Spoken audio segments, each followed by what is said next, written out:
डोकंच चालत नाही आता। मॅडम, जर इंद्रनीलची खरंच DNA टेस्ट झाली तर समजा सत्य बाहेर पडेल। इंद्रनीलने सानिका संगत जे काय केले ते सिद्ध होईल। आणि असं झालं का नाही तर माझा भाऊ जेलमध्ये सडेलो नाही। हे असं होऊन चालणारच नाही आपल्याला। जोपर्यंत अलकनंदा जिवंत आहे तोपर्यंत तिच्या जाळ्यातून तो शुभ्या आणि श्रावणी कधीच सुटू शकत नाहीत, लक्षात ठेव। तू नको काळजी करूस। हे बघ, तूप जर का सरळ बोटाने निघत नसेल ना तर बोट वाकडं करायला लागतं। आता उलटा फासा फेकायचा। म्हणजे काय करा? थांब जरा।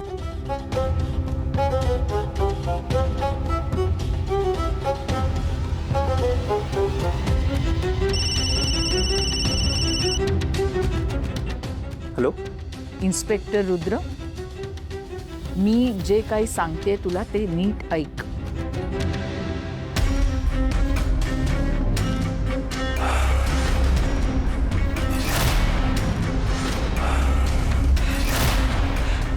कळलं? काय मॅडम, तुम्ही आता जे सांगितलंय ते खरोखरच करायचं आपल्याला? हा एकच मार्ग आहे रुद्र, आणि हे तुला करावंच लागेल। ठीक आहे मॅडम, त्या शुभंकर आणि श्रावणीची वाट लावायची असेल ना तर हा खेळ खेळायला मी तयार आहे। गुड।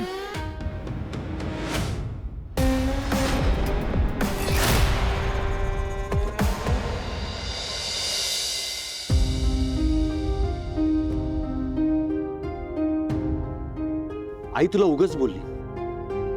तू घरातली प्रत्येक काम करतेस, प्रत्येकाला सांभाळतेस, तरी बी आईने तुझ्यावर हात उगारलाय। सैनिकाला न्याय मिळवून देणं हे काय गुन्हा आहे काय?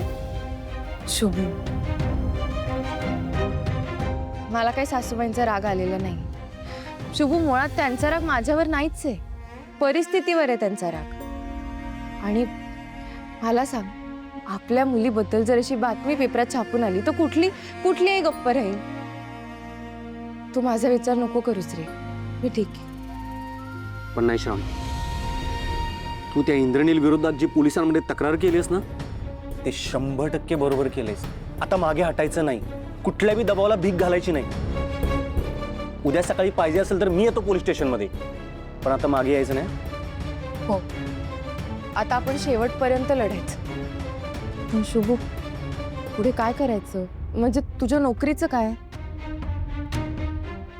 श्रावणी, मी जिथं जाईल तिथं ना ते अलकनंदा, स्वीटी आणि त्या नालायक रुद्रनं आपला एक माणूस नेमलाय। मी कुठल्या बी कंपनीत गेलो ना, माझ्या जायच्या तिथे एक फोन येतोय। मला साधी नोकरी मिळवू देत नाहीत ती लोक। हे बघ, तुला दुसऱ्यांकडे कुठे नोकरी मिळत नाहीये ना,